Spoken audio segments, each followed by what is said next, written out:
Vamos iniciar o nosso estudo, a primeira epístola do apóstolo João. Capítulo 1. Acompanhe, por favor, a leitura, os irmãos das outras cidades. Vamos lá. O que era desde o princípio, o que ouvimos, o que vimos com os nossos olhos, o que temos contemplado e as nossas mãos tocaram da palavra da vida, porque a vida foi manifestada e nós a vimos e testificamos dela e vos anunciamos a vida eterna que estava com o Pai e nos foi manifestada. O que vimos e ouvimos, isso vos anunciamos, para que também tenhais comunhão conosco. E a nossa comunhão é com o Pai e com seu Filho Jesus Cristo. Estas coisas vos escrevemos, para que o vosso gozo, a vossa alegria se cumpra. Amém.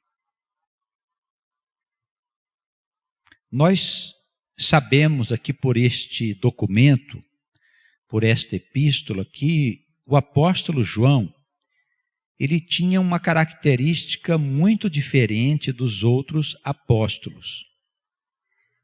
Ele, segundo alguns estudiosos, ele teria pertencido a uma escola de pensamento com linhas bem definidas a respeito de Deus, a respeito do Cristo e acerca das coisas espirituais. E por este documento nós entendemos e sabemos que o apóstolo foi um grande guerreiro do Senhor, porque combateu os falsos espíritos e as falsas doutrinas. Nos nossos dias nós vemos poucos pastores trabalhar para combater essas doutrinas malignas que entraram dentro da igreja e que hoje têm envergonhado o nome do Senhor. Os pastores não têm coragem de denunciar esses espíritos, porque eles não têm um Espírito Santo guiando o seu coração. E cabe a todos os crentes se revestir um pouco deste Espírito. Ou seja, nós não podemos aceitar doutrinas falsas. Como é que nós podemos saber se uma doutrina é falsa ou verdadeira, que está sendo ensinada por esse ou por aquele pastor, por um grupo de pessoas ou por um teólogo qualquer? A doutrina de Deus, ela fala das coisas que são de cima. O espírito desse mundo, Satanás, ele trata das coisas que são de baixo. O que é que são as coisas do diabo? São aquelas que ele ofereceu a Jesus quando ele o tentou no deserto. As glórias do mundo, as suas riquezas e os seus poderes. As riquezas do mundo, nós precisamos ter muito cuidado, porque nós vivemos num mundo onde o sistema de vida induz as pessoas a acreditar que se elas tiverem dinheiro, elas serão felizes. Se elas conseguirem ter bens, elas trabalham para ser vitoriosas nas coisas terrenas. Estamos contaminados com o espírito do mundo. E pode-se dizer com certeza que se nós não clamarmos ao Pai para Ele nos sarar dessa doença, nós passaremos a nossa vida enfermos até o fim dos nossos dias.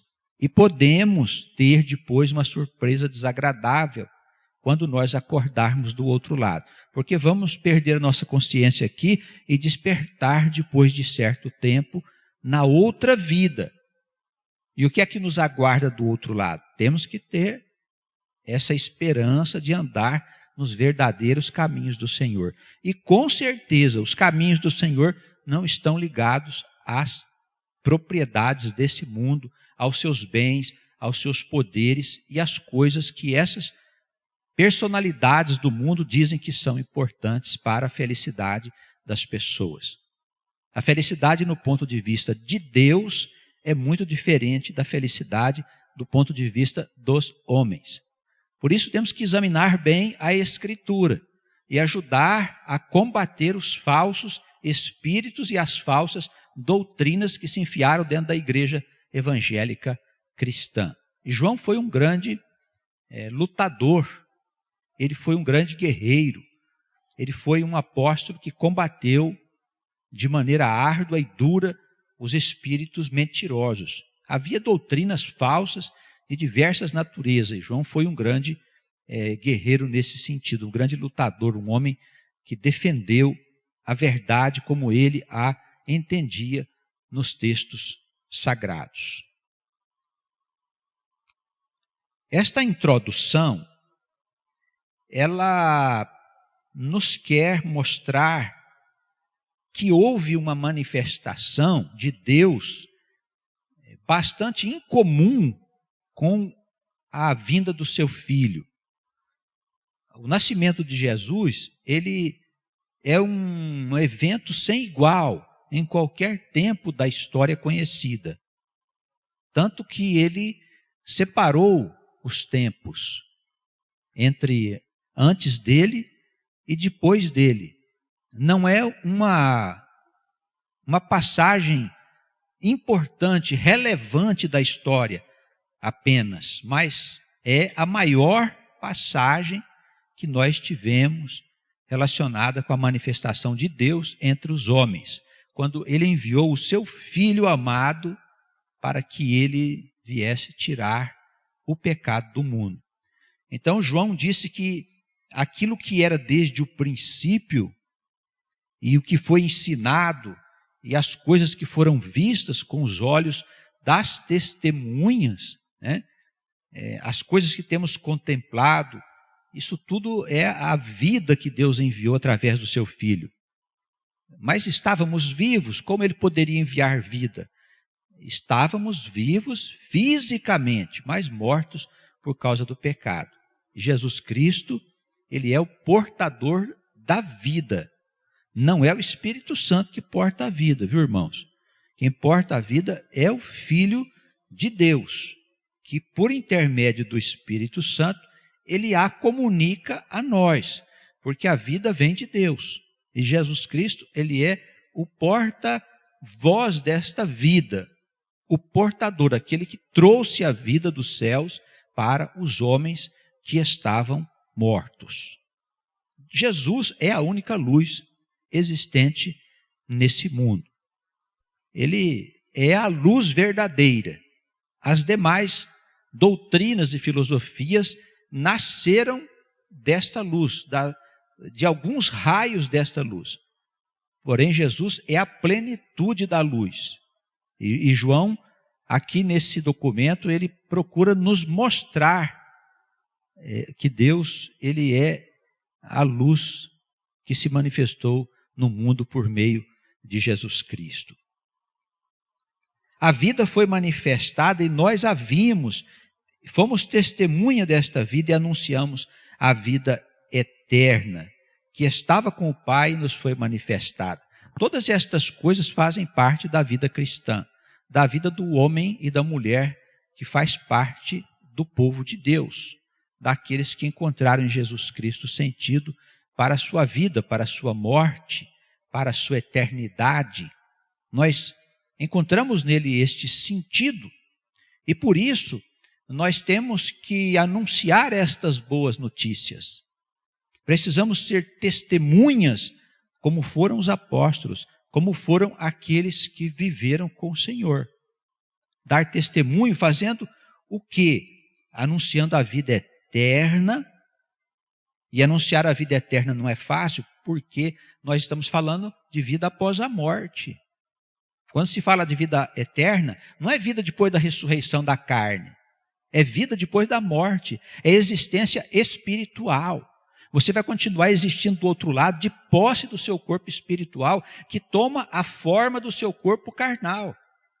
O apóstolo Paulo nos ensina abundantemente acerca da existência desse corpo espiritual, que os outros apóstolos não se referiram a ele, não falaram nada, porque eles não tinham o conhecimento que o apóstolo tinha. Entre os judeus havia muito conhecimento sobre as coisas eternas. O apóstolo Paulo tinha esse conhecimento, ele dizia, nós temos um corpo de natureza carnal e temos um corpo de natureza espiritual. Um é relacionado com a vida aqui do mundo temporal, e o outro, ele nos serve para a existência na vida eterna. O apóstolo Paulo fala abundantemente da existência desse corpo. Quando nós vamos anunciar a vida eterna, nós precisamos falar da existência desse outro plano, que está bem aqui do nosso lado. Não é o plano que está lá nos céus. O pessoal fica imaginando que é lá em cima, acima dos céus que existem as coisas do Senhor. Não é verdade. Está aqui do nosso lado, numa outra dimensão. Os nossos mundos, o mundo temporal e o mundo espiritual, eles estão intimamente entrelaçados, porque é o mundo do Espírito que criou e que sustenta o mundo onde nós existimos. Tudo que existe aqui vem de lá, irmãos. Não é daqui que criam as coisas que vão para lá. É de lá que se criam as coisas que estão aqui. Desde o começo, desde o Gênesis, é dessa maneira. Pode parecer que é muito simples anunciar a vida eterna, mas não é não. Se nós formos falar da eternidade da vida, de que nós somos deuses, nós precisamos dar muitos esclarecimentos que as pessoas vão nos pedir. E se nós não tivermos essas respostas, não adianta nada falar de vida eterna. O que vai resolver você chegar para uma pessoa, você encontrar alguém que perdeu um filho e que está desesperado e chorando, ou a mulher que perdeu seu marido, ou o marido que perdeu sua esposa, ou uma mãe que perdeu uma criança pequena. O que vai adiantar você falar para ela de vida eterna se você não explicar que aquela alma continua existindo do outro lado? E que quem morreu foi o corpo, não foi a alma. A individualidade, a personalidade, ela continua existindo do outro lado. O corpo, dizia Jesus, é só um vestido. É só um vestido da alma. Anunciar a vida eterna é falar que nós não nascemos no ventre da nossa mãe, porque não existe essa concepção nas Escrituras. Os teólogos é que criaram essa ideia, que a alma tem origem no ventre da mãe. Na Escritura isso não está escrito. Deus criou as almas há muito tempo. E as almas fazem parte de um grande plano de Deus para o futuro dessa humanidade. O mundo novo, a nova humanidade, a nova Jerusalém, irmãos. Onde vão habitar todos aqueles que ao longo da história fizeram parte do povo de Deus e que foram salvos por esta palavra. Quando a gente vai falar de vida eterna, nós temos muitas coisas a dizer e a testemunhar. Não é simples, não. Não basta dizer assim, ó, você precisa acreditar na vida eterna. Tá, tudo bem, estou sabendo disso há muito tempo. Mas se você explicar o que é a vida eterna, fica muito mais fácil. A pessoa vai ficar mais confortada, sabendo que aquele que perdeu o seu corpo, ele está vivo do outro lado, não está dormindo. Não está esperando chegar o dia que o seu corpo vai sair do túmulo para ele existir, porque ele já existe com o seu corpo espiritual. E esta palavra se fundamenta na Escritura Sagrada. Os pastores que não quiserem aceitar, problema deles, eles que continuam enganados pelo espírito da doutrina católica. É lá que se aguarda os corpos se levantarem dos túmulos. Irmãos, eu não sei por que precisam do corpo carnal se você continua existindo do outro lado, com seu corpo espiritual. Nós estamos falando de vida eterna, de vida do espírito, da alma, ou nós estamos falando de vida terrena. Estas coisas são separadas. essas coisas são a manifestação de uma só realidade, nós temos muito a dizer sobre o que é vida eterna. E precisamos investigar, precisamos ler profundamente a Escritura para nós compreendermos que as coisas são bem maiores do que as pessoas imaginam. E o conhecimento de Deus é muito mais profundo do que todos os teólogos compreendem. Se nós ajuntássemos todos os teólogos e todos os sábios, eles não conseguiriam formular uma doutrina que se aproximasse pelo menos um pouco da realidade do Espírito, daquilo que existe dentro do mundo de Deus. Sempre há revelações que nós precisamos tomar posse para nós compreendermos com mais clareza as dúvidas que sempre estiveram no nosso coração e que nunca foram respondidas pelos padres nem pelos pastores. É muito fácil falar que uma coisa é mistério. Ah, isso é mistério, não dá para a gente explicar. Bom, então tá bom. Então Deus deve ser absurdo. Se existe uma coisa com Deus que eu não posso saber, então bom. Deus quer que eu fique na ignorância. Você encontra alguma argumentação na Escritura Sagrada que Deus quer que você fique na ignorância? Não, ao contrário.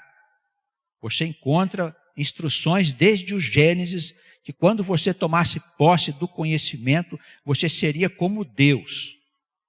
Essa seria a razão pela qual a Escritura chamou a nós deuses, porque tomamos posse do entendimento das coisas do nosso Pai. Que pai iria esconder dos filhos as coisas que ele sabe, as coisas que ele tem para estes filhos? Nós precisamos começar a pensar diferente daquilo que nós sempre escutamos na igreja.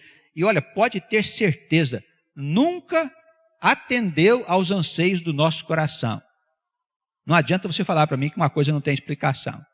Tudo tem explicação. Eu posso não saber, mas tem explicação.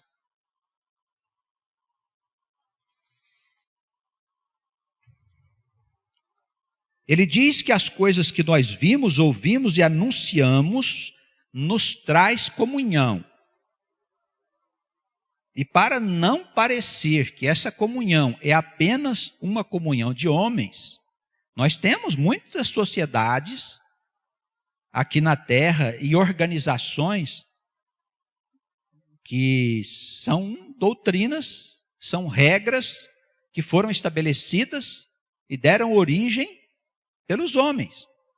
Homens que ajudam homens, mas não tratam das coisas do nosso Deus. Eles têm comunhão, não é?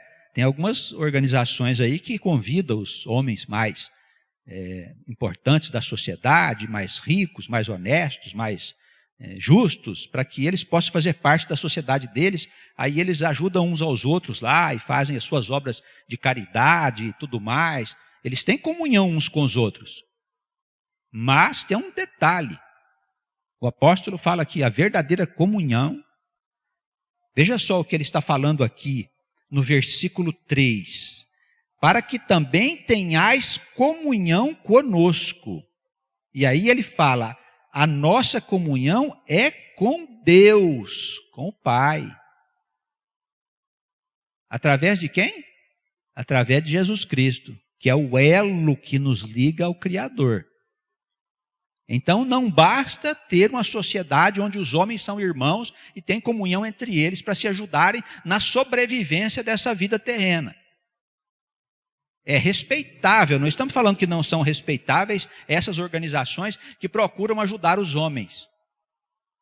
Mas a doutrina de Deus, ela é diferenciada. Por quê? Porque a comunhão, ela não dispensa a presença de Deus e os seus princípios. Eu posso ter comunhão, mas essa comunhão, se não tiver com Deus, ela está acontecendo com outras bases. Digamos até que sejam bases morais. Não é? Essas sociedades têm as suas regras, o que é certo, o que é errado, e tem até princípios bons. Mas o apóstolo João vai nos ensinar que mesmo uma sociedade que tenha bons princípios, se ela não tiver comunhão com Deus por meio de Cristo, ela não subsiste. Satanás entra nela e destrói tudo que ela está fazendo. É uma questão de tempo. Porque só Cristo nos dá a condição de resistir ao diabo. Só Jesus nos dá essa condição. João quer mostrar isso. Ele quer mostrar que existem muitas doutrinas que parecem doutrinas de Deus. Que parecem doutrinas que são boas. Que não tem nada de errado nelas. Ele está dizendo que existe esse tipo de comunhão. Mas a verdadeira comunhão, a comunhão dos homens e das mulheres que andam nos caminhos do Senhor e que são almas que constituem o povo de Deus, esta comunhão, ela não dispensa o Espírito do Senhor. Isso tem que estar na pauta do nosso dia, na pauta da nossa semana, da nossa vida, de todos os nossos instantes. Nós temos que considerar o Senhor em todas as coisas. Eu escrevo estas coisas a vocês, disse o apóstolo, para que o vosso gozo e alegria se cumpra. O que significa isso? Ele diz, olha, é preciso que as pessoas tomem consciência disso para que elas sejam alegres verdadeiramente. Porque nós só podemos ser alegres de verdade se nós estivermos em comunhão com Deus. De outra forma, nossa alegria é a alegria do carnaval.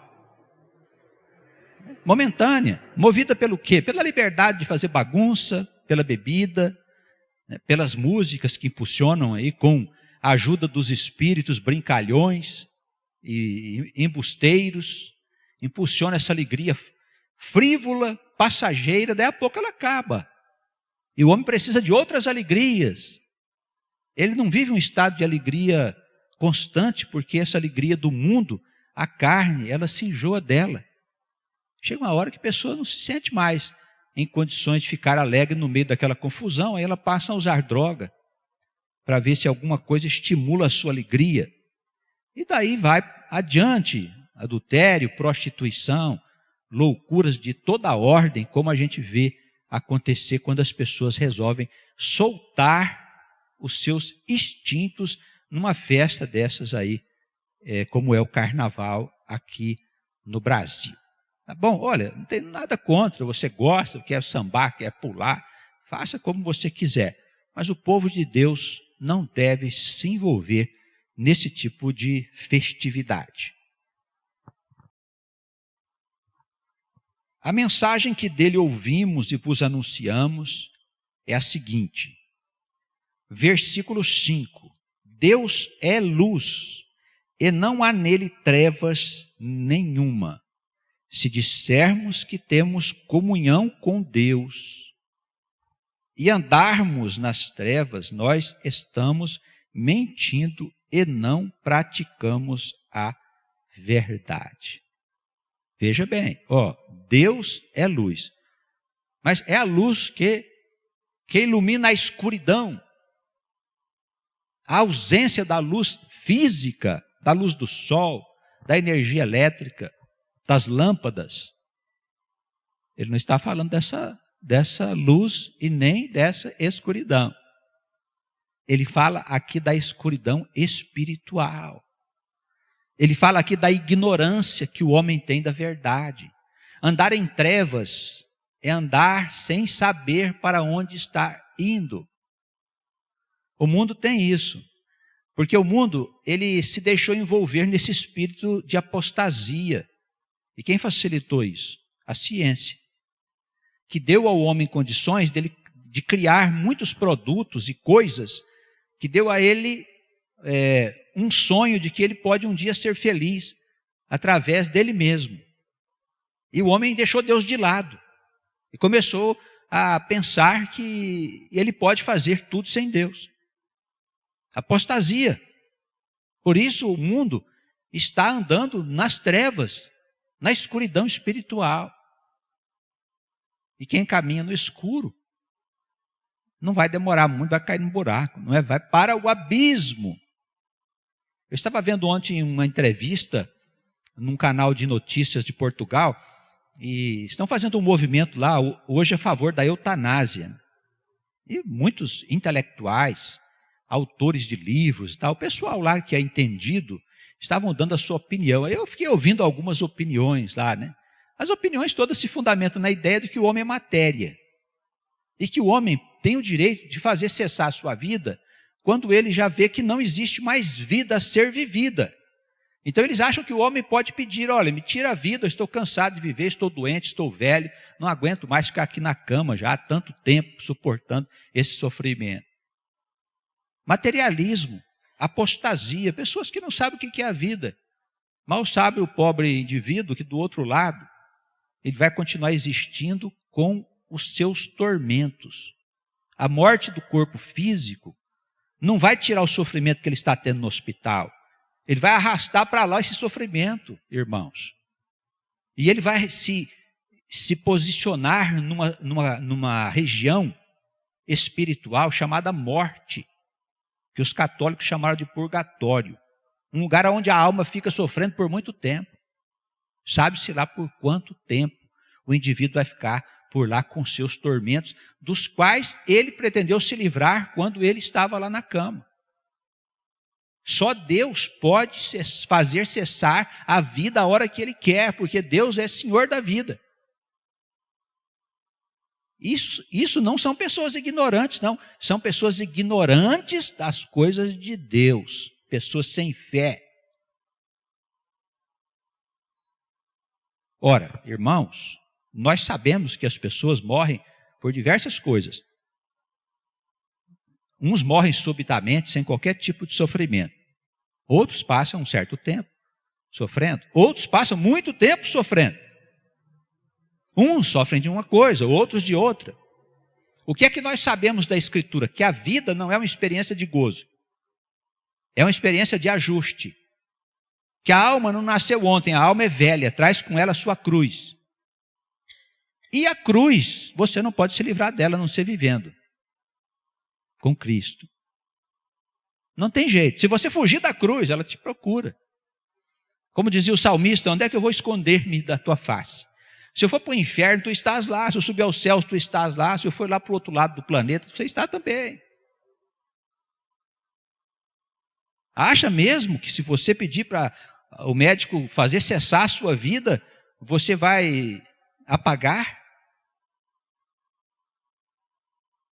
Se fosse assim, todas as coisas seriam permitidas. Por que não? Por que não? Viveríamos só em função das leis humanas, que são modificadas quase todos os dias? E por isso a vida não tem estabilidade? Porque a vida não se fundamenta na lei do amor de Deus, mas no amor da carne. E isso é a raiz de todos os males. Nós estamos atravessando um tempo em que a apostasia tomou conta do coração do povo. As opiniões mesmo das pessoas que deveriam entender a verdade, os estudiosos, os homens que têm os seus títulos, eles simplesmente tiraram Deus do cenário, irmãos. Estão caminhando em trevas e conduzindo muitas pessoas que dão ouvidos a eles também por essas trevas. E, como dizia o Senhor, o cego que guia cego, cai todo mundo dentro do abismo. Não queremos convencer o mundo de coisa alguma. Não pretendemos convencer ninguém de nada. Cada um é livre para escolher os seus caminhos. O mundo escolheu o seu caminho por esta via de apostasia. E os cientistas e doutores e pensadores acreditam que a vida se resume na experiência material. Cessou, acabou. Você acredita nisso? Tudo bem, segue. Vamos ver o que vai dar. O tempo vai mostrar a verdade para o mundo. Mas onde é que está escrito isso aí, pastor? Ó, no livro preto. Se algum materialista estiver vendo o nosso vídeo, né? Pega o livro preto, dá uma olhadinha, meu filho. Você vai ver o que vai acontecer com um mundo que caminha em trevas. O apóstolo, ele disse que Deus é luz e não há nele trevas alguma. Não existe escuridão espiritual. Significa, não existe mistérios, coisas escondidas. Deus é Deus. Eu sou o que sou, ele disse para Moisés. Eu sou o que sou, não há mistérios. Eu posso não saber, como eu disse no começo do nosso estudo, mas não quer dizer que não me seja vedado. Não significa que eu não posso saber, mas que eu ainda não estou ainda na hora de saber. Mas no tempo certo, o Senhor se revelará a mim em plenitude, assim como a todos que são os filhos dele. Nós somos o povo de Deus, nós não temos nada a ver com o mundo. Se o mundo quiser ir para o buraco, que vá. Mas nós vamos manter a nossa fé viva em Jesus e manter em nós aquelas esperanças que nos faz aguardar o cumprimento da promessa. A terra que mana leite e mel, ela está nos aguardando. É só uma questão de deixar fluir um pouco mais o tempo.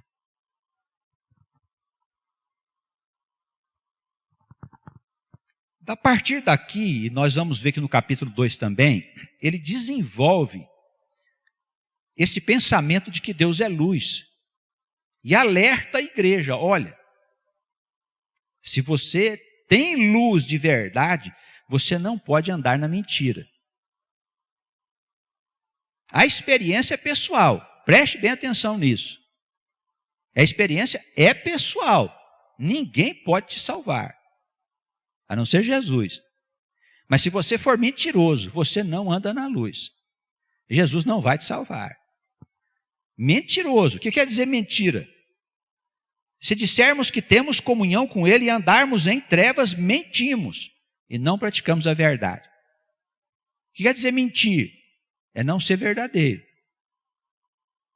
Se você não é verdadeiro, ele não está falando santo. Isso é bom, preste bem atenção. Ele não está falando aqui pessoas santas, sem pecado. Não está falando disso. A Escritura não está dizendo isso aqui. A palavra de João não está falando sobre as suas condições morais. Se você é pecador, se você matou, roubou, adulterou, mentiu. Ele não está falando sobre isso. Ele está falando se você andar na mentira. Quer dizer, você é um crente falso. Você não é verdadeiro. Se você andar na mentira. É um problema de ser sincero. É sinceridade.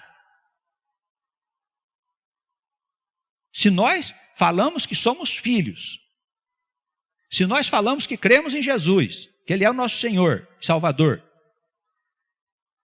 que cremos no seu sangue, mas andamos em mentira, Ele diz, vocês estão mergulhados em trevas.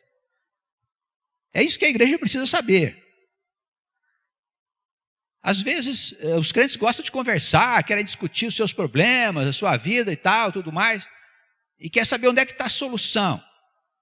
Tem um monte de gente por aí fazendo cursos para saber o que fazer. Irmãos, nós temos a palavra de Deus e a instrução dos apóstolos. Ele diz simplesmente uma coisa, seja sincero na sua fé. Confessa ao Senhor. Olha só como ele desenvolve aqui, que coisa maravilhosa que é o texto aqui que nos apresenta este documento. Se andarmos na luz como Ele na luz está, nós temos comunhão uns com os outros. E se existir esta comunhão, e se nós andarmos nesta luz, o sangue que Jesus Cristo, seu Filho, derramou na cruz, nos purifica de todo o nosso pecado. A condição para sermos purificados por Jesus, ela está expressa nessa palavra que diz, nós não podemos viver em mentira. Nós precisamos ser sinceros. Se nós mentimos, nós não temos comunhão uns com os outros. A igreja é fraca. Não tem igreja que é frágil? Tem igreja que é fraca, não vira nada. Não consegue produzir coisa nenhuma. Os crentes não avançam. Por quê? Porque não há comunhão. A comunhão depende do nosso estado de espírito, da maneira como nós vivemos, como nós pensamos, como nós exprimimos a vida. O apóstolo João diz, não podemos andar em mentira. Se nós somos sinceros, se somos verdadeiros, nós não estamos falando da condição moral. Isso é importante. Essa coisa de gente pura, gente que não pecou, gente que nasceu em berço evangélico, nasceu em berço é católico, o outro nasceu em berço espírita. Grande coisa que você nasceu em berço católico, espírita, evangélico, grande coisa. Não existe ninguém que é puro. Não existe ninguém que é virtuoso. Nós somos mentirosos quando nós afirmamos que não há pecado em nós. A palavra de João diz isso. Então o que ele quer com isso, irmãos? Ele quer dizer que todos nós, tirando as nossas cascas sociais e as nossas origens familiares, nós somos tudo igual. Igual. Você só não peca porque não tem oportunidade. No nosso caso, nós temos Cristo. Mas Ele não pode nos abandonar. Irmãos, não é verdade que existem certos momentos da nossa vida que nós estamos enfraquecidos? E que nós nos sentimos atração pelo pecado? Fala para mim se isso é verdade ou não é. Não é verdade isso, irmãos? Nós estamos sempre firmes na nossa fé, na nossa convicção de que nós não vamos pecar. Sejamos sinceros. Se isso acontece, é porque nós precisamos, desesperadamente, que Jesus esteja do nosso lado, segurando a nossa mão, para a gente não voltar para o lago fétido da onde Ele nos tirou, para a escuridão de onde nós saímos. A nossa permanência com Jesus depende só dEle. Então vamos pedir que Ele não nos abandone, não se afaste de nós, não nos tire o Espírito Santo, porque senão nós vamos para a escuridão. Por essa razão ele diz, olha, se temos comunhão uns com os outros, andamos em verdade, em sinceridade de coração. Eu não quero saber o que a senhora fez, não quero saber o que o Walter fez, não quero saber o que o pastor Joel fez. Eu não quero saber de nada disso, irmãos. Assim como Jesus não se interessa por isso. Não há juízo. Isso aqui é casa de Davi. Não há juízo, há chamado. Não há cobrança de virtudes, há pedido de arrependimento. Amém? A história passada não interessa. O que interessa é a história que você vai viver a partir de agora com Jesus. Se você vai ser sincero ou mentiroso. Existem outros pecados, ele não fala desse. Ele podia falar assim, olha, se a gente andar em desonestidade. Mas ele fala em mentira. Por quê? Porque a mentira acoberta todos os outros pecados que nós cometemos, a mentira. A gente finge que é santo e verdadeiro, quando por dentro nós somos sujos e mentirosos.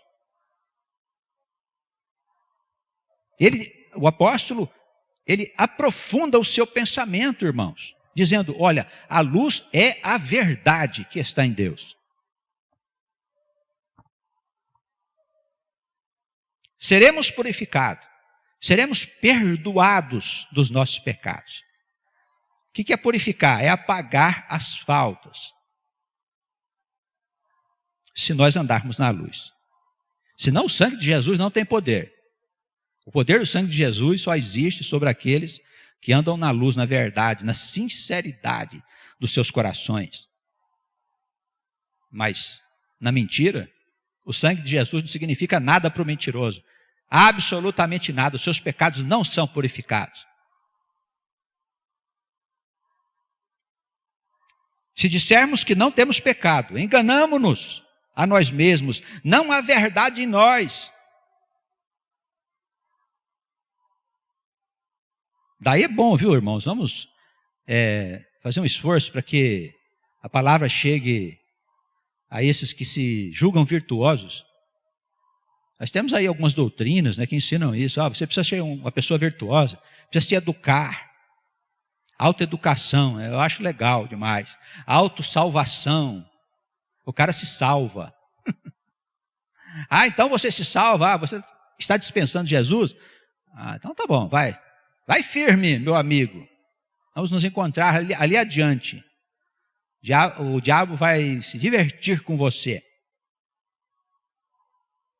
As minhas ofertas, elas vão contribuir para a minha salvação. Pois bem. Não sei aonde você tirou isso. Porque na palavra de Jesus, na palavra dos apóstolos, você não encontra nada disso. As suas ofertas são desprezadas nos céus. Deus não precisa da sua prata, do seu ouro. Ele é dono de todas as minas. Deus não precisa do seu sacrifício, porque Ele já deu o seu Filho, que se sacrificou por nós, derramou o seu sangue para a nossa salvação. Dispensa o seu sacrifício. O seu jejum é dispensado por Deus, Ele não se interessa pelo seu jejum.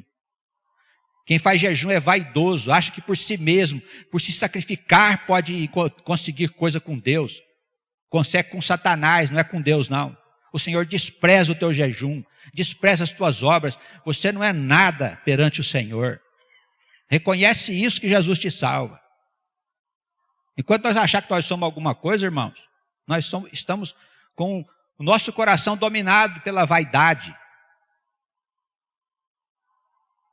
Temos que nos esvaziar de nós mesmos, esvaziar dos nossos conteúdos que são nocivos à nossa felicidade espiritual definitiva, à vida verdadeira que Jesus veio trazer para nós. Esvaziar os nossos conteúdos. Certa feita perguntou um dos homens que andavam por perto de Jesus, uma daquelas figuras que o desafiavam sobre o que deveria fazer para entrar no reino do Senhor, entrar no reino de Deus. Ele disse, preciso negar a si mesmo. Negue-se a si mesmo, toma sua cruz e segue-me. Irmãos, ele podia falar assim, olha, você tome a sua cruz e me segue. Não podia? Olha, você paga seus dízimos e me segue. Olha, João, faz a sua oferta e me segue. Ele não falou nada disso, irmãos. Olha, faz uma caminhada até Aparecida do Norte e me segue. Faz um sacrifício, faz um jejum. Se batiza e depois me segue. Ele não falou nada disso, irmãos. Preste bem atenção na palavra de Jesus, que é a palavra de Deus. A palavra da verdade. Negue-se a si mesmo. Toma a sua cruz, as suas dificuldades e anda nos meus passos. Isso é o caminho. Negar a si mesmo é esvaziar de você, de todas as coisas que você pensava que tinha. As suas opiniões. Suas opiniões não têm importância nenhuma para Deus. Imagina se um de nós morrermos, não faz diferença nenhuma para a história. O mundo continua, né? E se nós não pregarmos a palavra que o Espírito Santo pede para nos pregar, ele vai pegar o outro para pregar. É simples. Qualquer um pode pregar a palavra. Os homens que se negam a pregar, se nós nos negarmos a ser testemunhas do Senhor, com certeza Ele arrumará outras testemunhas, pode ter certeza disso. Então não perde sua oportunidade de falar da verdade de Deus, não da vida eterna, para quem você puder, para a gente andar na luz, porque só assim o sangue de Jesus vai nos purificar, Ele vai nos perdoar e não deixar que estas causas que nós cometemos, que foram pecados, se voltem contra nós em forma de efeitos. Os irmãos prestaram atenção? Se eu faço uma coisa má, aquilo se volta contra mim. O terreno é fértil. Livre é a semeadura, mas obrigada a colheita. Obrigatória a colheita. Se você semear a semente do mal, você vai colher. Não importa onde. Uma hora ela vai vir para cima de você. Só Jesus pode interromper esse processo. Se nós andarmos na verdade, reconhecermos que Ele é o Filho de Deus e que o sangue dele tem o poder para nos limpar de todas essas sandices, loucuras que nós cometemos. Na nossa infantilidade espiritual, quando achávamos que éramos alguma coisa. Não é isso mesmo? Quando é que nós cometemos pecado? Quando achamos que estamos com a razão, não é? Quando nós achamos que nós temos direito de cometer o pecado. Porque estamos cheios de nós mesmos. Precisamos nos esvaziar de nós mesmos, nos livrarmos dos nossos conteúdos para reconhecer a nossa inutilidade, a não ser que nós estejamos em comunhão com Deus. Então andamos na luz. Aí somos verdadeiros e felizes para sempre. Se confessarmos os nossos pecados, olha aí, se confessarmos os nossos pecados, Ele é fiel e justo para nos perdoar e para nos purificar de toda a injustiça. Amém? Confessar. O que é confissão? Vamos lembrar da época da igreja que nós íamos lá falar com o padre e confessar os nossos pecados para ele. Tinha pessoa que era sincera, e ela sentava lá no banquinho do lado, no confessionário, e contava para o padre o que estava fazendo. O que estava implícito na confissão? Uma mentira? Não, aquele que confessava, ele estava envolto num espírito de sinceridade. Ele era verdadeiro. Então, se nós confessamos os nossos pecados a Jesus, e somos sinceros e verdadeiros com Ele, ó Senhor, isso eu fiz mesmo, Senhor, na minha fraqueza, na minha infantilidade, eu fiz isso mesmo, Senhor. Eu fui mal, eu não te conhecia, me perdoa, eu estou arrependido do que fiz. Não adianta dizer assim, ó Senhor, eu cometi pecado, amanhã eu vou lá de novo. Senhor, eu estou super arrependido do pecado que eu cometi, olha Senhor, eu estou quase chorando, o Senhor me perdoa. Senhor, perdoa. Tá bem, amém, aleluia. No outro dia, pecado de novo, o mesmo pecado, meu filho. Não dá, não é? Por quê? Porque você é mentiroso. Você está dizendo que está arrependido e não está. Porque quem se arrepende de verdade não volta a se enfiar na lama. Não volta a comer as bolotas dos porcos, essa é a verdade. Estava no chiqueiro, Jesus tirou-se e está lá comer bolota de novo. Não é mesmo, irmãos? Não pode ser, não é? Não pode ser uma coisa dessa. Então, o homem de Deus, olha, quando nós pegamos aquela ideia estúpida de que o homem nasce, cresce, goza e morre, não é? Quando nós pegamos essa ideia estúpida do que é a vida e tiramos de lado, e assumimos a ideia de que nós somos almas antigas e que estamos sendo trabalhados por Deus, então a gente passa a prestar mais atenção na Escritura, porque ela é o nosso manual de aprendizado. Nós estamos no mundo para aprender com a palavra de Deus, para entendermos melhor os processos da vida. E vamos seguir com Deus, mesmo depois da morte, existindo e vivendo em outros tempos, lugares, trabalhando sempre a serviço do Senhor. Se nós andamos nessa luz, de verdade, nós não vamos sair mais dela. Nunca mais. Se confessarmos, pois, os nossos pecados, versículo 9, o Senhor é fiel e justo para nos perdoar e para nos purificar de toda injustiça. Se dissermos que não pecamos, nós estamos fazendo-o mentiroso e a sua palavra não está em nós. Amém? Não podemos fazer o Senhor mentiroso. Por quê? Porque nós procuramos o Senhor, falamos que estamos arrependidos, o Senhor nos perdoa, e depois cometemos o pecado, e os homens do mundo vão dizer, olha, que crente, hein? Ele é lá da igreja. Então, quando nós cometemos o pecado escondido, estamos escondendo os irmãos da igreja, mas não de Deus. Ele sabe. E o que está acontecendo lá fora, quem vê a gente cometendo pecado, vai dizer o quê? Você vê, ele é crente, é cristão, anda com Jesus. Olha o que ele está fazendo. Nós estamos fazendo Cristo mentiroso. Olha como é grave o que nós fazemos nessa vida, irmãos. Que nós tenhamos a coragem para abraçar de vez esta causa do Senhor, né? E não sair do caminho da luz de maneira alguma. Que Ele nos abençoe e nos guarde no seu amor e nas suas misericórdias, e também aos irmãos das outras localidades. Que assim seja.